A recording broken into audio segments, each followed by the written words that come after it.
Hello guys, welcome back to my channel happy kid around. आज हम बात करेंगे यूटीआई के बारे में, मींस यूरिनरी ट्रैक्ट इन्फेक्शन के बारे में। कई लोग इसको यूरिन इन्फेक्शन भी बोलते हैं। तो आज हम बात करेंगे यूरिन इन्फेक्शन इन किड्स, बच्चों में यूटीआई के बारे में। तो ये बहुत ही ज़्यादा कॉमन इन्फेक्शन है जो मोस्टली गर्ल चाइल्ड में ज़्यादा होता है as compared to boy child.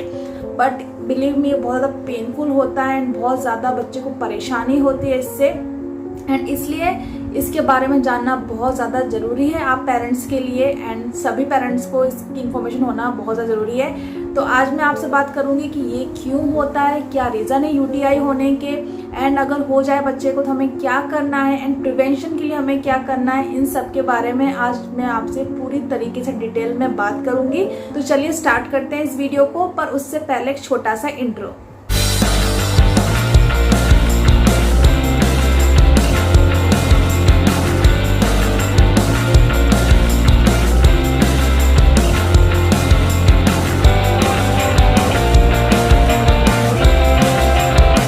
UTI होता है यूरिनरी ट्रैक्ट इन्फेक्शन, ये मोस्टली बैक्टीरिया की वजह से होता है। ये बैक्टीरियल इन्फेक्शन होता है। ये दो तरीके का इन्फेक्शन होता है, एक अपर यूटीआई एंड एक लोअर यूटीआई। जो अपर यूटीआई होता है वो इन्फेक्शन बच्चे को यूथेरा और ब्लैडर के थ्रू किडनी तक पहुंच जाता है, एंड जो लोअर यूटीआई होता है वो ब्लैडर और यूथेरा तक होता है। तो चलिए बात करते हैं कि क्या रीज़न होते हैं यूटीआई के, किस रीज़न से बच्चों को ये इन्फेक्शन हो जाता है। तो जो फर्स्ट है एंड फॉरमोस्ट रीज़न है वो ये है कि टॉयलेट हाइजीन का पूरी तरीके से ख्याल ना रखना।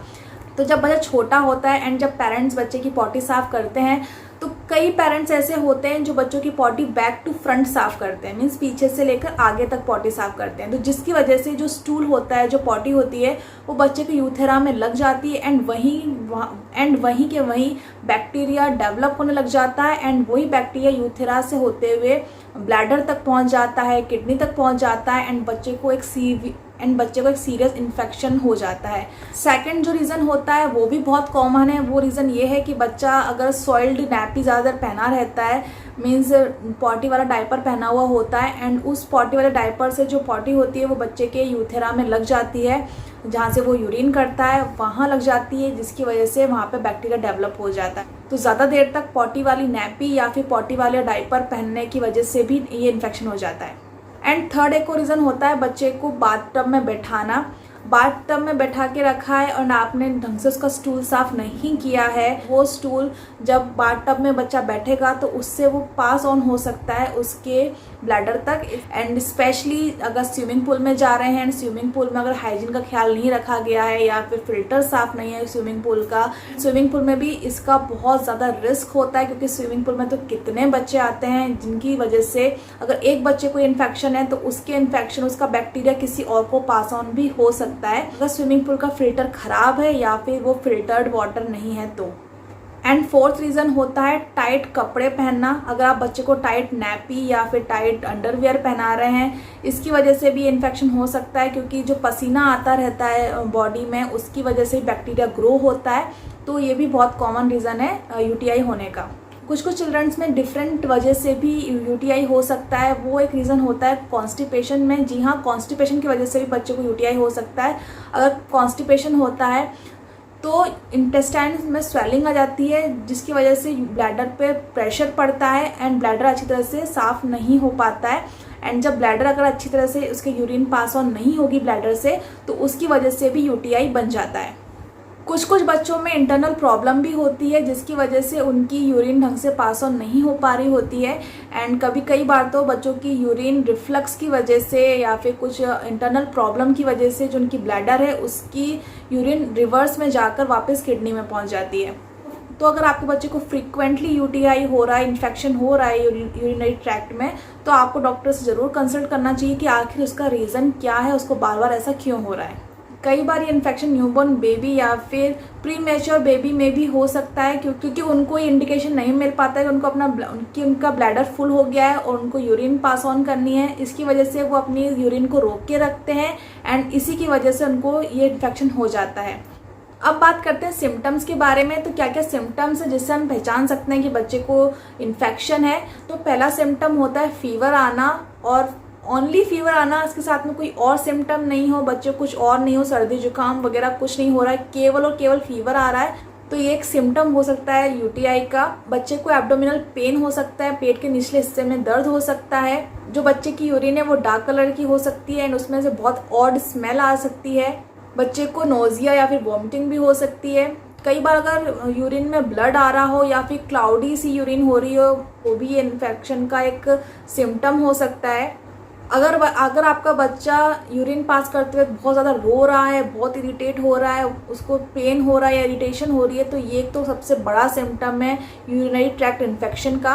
कई बार ऐसा भी होता है बच्चा बहुत ज़्यादा बार यूरिनेट करता है, उसको बार बार बाथरूम आ रही होती है, मीन्स अभी करके आया थोड़ी देर उसको वापस आ रही है, तो ये भी एक सिम्टम हो सकता है यूटीआई का। कई बार ये भी होता है कि यूटीआई की वजह से बच्चे का ब्लैडर पे कंट्रोल नहीं रहता। अगर आपका बच्चा टॉयलेट ट्रेंड है, वो बता देता है उसका बाथरूम आ रही है and properly time to time वो जाकर वॉशरूम में बाथरूम करता है, बट जब इन्फेक्शन हो जाता है तो बच्चे का कंट्रोल नहीं रहता उसके ब्लैडर पे, वो कंट्रोल नहीं कर पाता, बेड वेटिंग कर देता है, बेड पे बाथरूम कर देता है, तो उससे कंट्रोल नहीं रहता उसके ब्लैडर पे और वो कभी भी कहीं भी बाथरूम कर देता है। तो ये सारे सिम्टम हैं एक यूटीआई के। अगर तो इनमें से अगर कोई भी सिम्टम अगर आपको अपने बच्चे में दिख रहा है तो आपको तुरंत डॉक्टर से कंसल्ट करना चाहिए, क्योंकि ये एक यूटीआई हो सकता है, ये इन्फेक्शन हो सकता है बच्चे की यूरिन में। तो अगर आपको लगता है आपके बच्चे को इन्फेक्शन हो गया है तो आपको तुरंत के तुरंत डॉक्टर से कंसल्ट करना चाहिए, क्योंकि डॉक्टर कुछ ऐसे मेडिसिन देते हैं जिससे बच्चे का इन्फेक्शन जल्दी ठीक हो जाता है।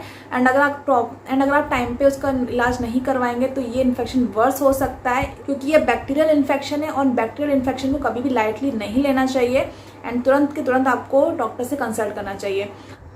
तो अब बात करते हैं कुछ होम रेमेडीज़ की। अगर आपके बच्चे में ये इन्फेक्शन हो गया है तो सबसे पहले तो आपको डॉक्टर से कंसल्ट करना चाहिए, पर साथ ही साथ आपको ये सारी होम रेमेडीज़ भी यूज़ करनी चाहिए। ये सारी होम रेमेडीज़ उसके ट्रीटमेंट में भी काम आएगी एंड साथ ही साथ प्रिवेंशन में भी काम आएगी। तो पहला होम रेमेडी ये है कि आपको उसको बहुत सारा पानी पिलाना है। Give him lots of water. जितना आप पानी पिलाएंगे, जितना आप उसको लिक्विड देंगे, उतनी ही जल्दी जो उसके बैक्टीरियाज हैं वो यूरिन के थ्रू पास ऑन हो जाएंगे एंड बाहर निकल जाएंगे। इसलिए बच्चे को ज़्यादा लिक्विड दीजिए। अगर आपका बच्चा 6 मंथ से छोटा है और तो उसको पानी बिल्कुल मत दीजिएगा। 6 मंथ के बाद ही आप बच्चे को पानी दे सकते हैं। 6 मंथ से कम एज वाले बच्चों को आपको ब्रेस्ट फीड करवाना है। जितना ज़्यादा आप ब्रेस्ट फीड करवाएंगे उतना उसका इन्फेक्शन दूर होगा। ब्रेस्ट मिल्क से बेटर कोई दवाई नहीं हो सकती, कोई एंटीबायोटिक नहीं हो सकता। ब्रेस्ट मिल्क सबसे बड़ा एंटीबायोटिक है। बच्चे को हर इन्फेक्शन से बचाने के लिए ब्रेस्ट मिल्क बहुत अच्छा है। तो आप इसलिए बच्चे को ब्रेस्ट फीड करवाइए, बच्चे का इन्फेक्शन जल्दी ठीक होगा। अगेन अगर आपका बच्चा 6 मंथ से ज़्यादा का है तो आप उसको फ्रूट जूस दीजिए। सबसे बेस्ट है cranberry juice and blueberry juice and pineapple juice. ये सबसे बेस्ट है इन्फेक्शन के लिए। पर ये तीनों जूस देने से पहले बेटर रहेगा कि आप इस जूस को डाइल्यूट कर लीजिए। मीन्स इस थोड़े अमाउंट के जूस में आप थोड़ा पानी मिलाइए, देन बच्चे को दीजिए, क्योंकि एक पूरा प्रॉपर जूस से बच्चे को एसिडिटी भी हो सकती है। थर्ड है बच्चों को प्रोबायोटिक दीजिए। प्रोबायोटिक डाइट में उनके ऐड कीजिए। प्रोबायोटिक जैसे कि योगर्ट, चीज़, बटर मिल्क, जितने भी डेयरी प्रोडक्ट्स हैं उनमें प्रोबायोटिक्स होता है, तो वो आप ज़रूर इंक्लूड कीजिए बच्चे के खाने में। प्रोबायोटिक में एक्चुअली गुड बैक्टीरिया होता है जो हार्मफुल बैक्टीरिया को कम कर देता है, उनको किल करता है एंड गुड बैक्टीरिया शरीर में बनाता है। बच्चे को आप लेमन जूस भी दे सकते हैं, क्योंकि लेमन जूस ज़्यादा से ज़्यादा यूरिन बनाता है शरीर के अंदर एंड जितनी ज़्यादा यूरिन बनेगी उतनी जल्दी जर्म्स, जो भी बैक्टीरियाज हार्मफुल बैक्टीरियाज हैं, वो जल्दी फ्लश आउट होंगे बॉडी के अंदर से। बच्चे को एसिडिक फूड और ड्रिंक मत दीजिए जिससे बच्चे को गैस बने या फिर उसको कॉन्स्टिपेशन की प्रॉब्लम हो। ऐसा खाना उनको मत दीजिए। हाईली डाइजेस्टेबल, जल्दी से डाइजेस्ट हो जाए एंड हेल्दी हो खाने में, वेजिटेबल्स एंड ग्रीन वेजिटेबल्स वगैरह, तो आप वही बच्चे के खाने में ऐड कीजिए। 6th है बच्चे का प्राइवेट एरिया हमेशा क्लीन रखिए। जितना हो सके, जो भी हो सके, बच्चे का हमेशा प्राइवेट एरिया क्लीन रखिए। जब भी आप बच्चे की पॉटी साफ करें तो हमेशा फ्रंट से लेकर बैक में साफ कीजिए, कभी भी बैक से लेकर फ्रंट में साफ मत कीजिएगा। एंड अगर आपका बच्चा स्विमिंग पूल में नहा के आ रहा है तो उसको तुरंत एक अच्छी सी बाथ दीजिएगा। एंड जब भी आप बाथ दीजिए उसका प्राइवेट एरिया हमेशा जेंटली साफ कीजिए। एंड जब भी आप उसके डायपर चेंज करें या फिर पॉटी साफ करें तब भी आपको तब भी आपको उसका प्राइवेट एरिया क्लीन रखना है। एक अलग से वाइप्स रखिए या फिर एक कॉटन बॉल रखिए जिसमें पानी मिला हो, एंड हमेशा साफ़ करने के बाद एक बार उस गीले वाइप से या गीले कॉटन बॉल से उसको प्राइवेट एरिया को अच्छे से क्लीन कीजिए। अगर आपके बच्चे को इन्फेक्शन हो गया है तो दिन में एक बार उसको वार्म बाथ जरूर दीजिए, गर्म पानी से उसको नहलाइए, एंड गर्म पानी से उसको काफ़ी आराम मिलेगा उसके इन्फेक्शन में, एंड काफ़ी रिलीफ महसूस होगा उसको, एंड फर्दर बैक्टीरिया ग्रोथ को भी वो प्रिवेंट करेगा। 8th है कि ज़्यादा देर बच्चे को सॉइल डाइपर में मीन्स गंदे डाइपर में या गंदे नैपी में ज़्यादा देर तक मत रखिए। जैसे ही उसका डाइपर ख़राब हो रहा है या फिर उसका नैपी ख़राब हो रहा है तो आप तुरंत चेंज कीजिए। और जब बच्चे को अगर इन्फेक्शन हो जाता है तो कुछ दिनों के लिए, जब तक उसको इन्फेक्शन का ठीक नहीं हो रहा है तब तक आप उसको डाइपर मत पहनाइए, केवल और केवल क्लॉथ नैपी पहनाइए, क्योंकि डाइपर यूरिन को एब्जॉर्ब कर लेता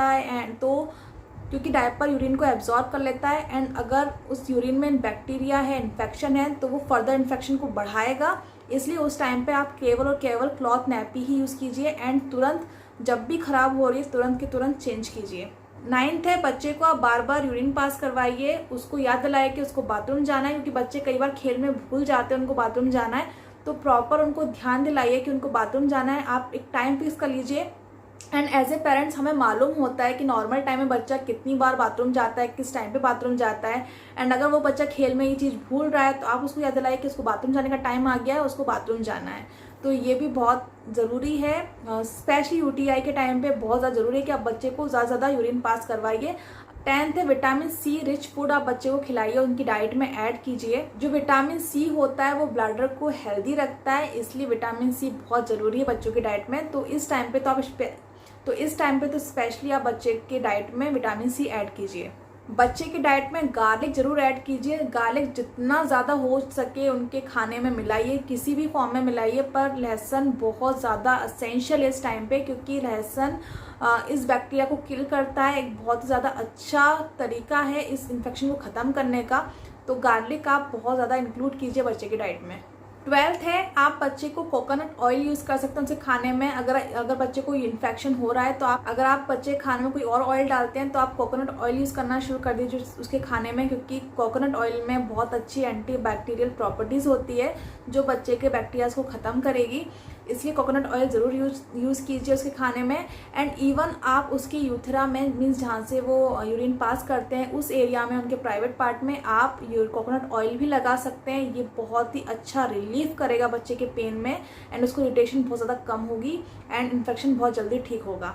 12th है, कुकम्बर सबसे बेस्ट है बच्चे के इन्फेक्शन के टाइम पे। कुकम्बर आप हमेशा नॉर्मल में बच्चों की डाइट में ऐड कीजिए। 13 है, बच्चे को कोकोनट वाटर पीने के लिए दीजिए, इससे बेस्ट कुछ नहीं हो सकता। कोकोनट वाटर मस्ट है, आप नॉर्मल में बच्चे को पिलाया कीजिए प्रिवेंशन के लिए, एंड अगर बच्चे को हो जाए तो ज़्यादा कोकोनट वाटर पिलाइए, वो बहुत अच्छा है बच्चे के लिए। एंड वन मोर थिंग, बच्चे को हमेशा लूज़ कपड़े पहनाइए, स्पेशली मानसून के टाइम पे, क्योंकि मानसून में काफ़ी ह्यूमिड क्लाइमेट रहता है जिसकी वजह से पसीना ज़्यादा बनता है। इसलिए हमेशा बच्चे को लूज़ फिटिंग वाले कपड़े पहनाइए या टाइट फिटिंग वाले कपड़े बिल्कुल मत पहनाइए। तो यही सारे आप रेमेडीज़ हमेशा यूज़ कीजिए बच्चों के लिए, एज अ प्रिवेंशन भी एंड ट्रीटमेंट के लिए भी। ये बच्चे के लिए बहुत ज़्यादा अच्छा है, एंड बिलीव इन बच्चों को काफ़ी ज़्यादा आराम मिलेगा इससे। तो चलिए, आज का वीडियो बस इतना ही। अगर आपको पसंद आया हो तो प्लीज़ इस वीडियो को लाइक कर दीजिए, एंड मेरे चैनल को सब्सक्राइब कर दीजिए, एंड बेल आइकन दबाना बिल्कुल मत भूलिएगा। अब मैं आपसे मिलूंगी मेरे नेक्स्ट वीडियो में। Till then bye.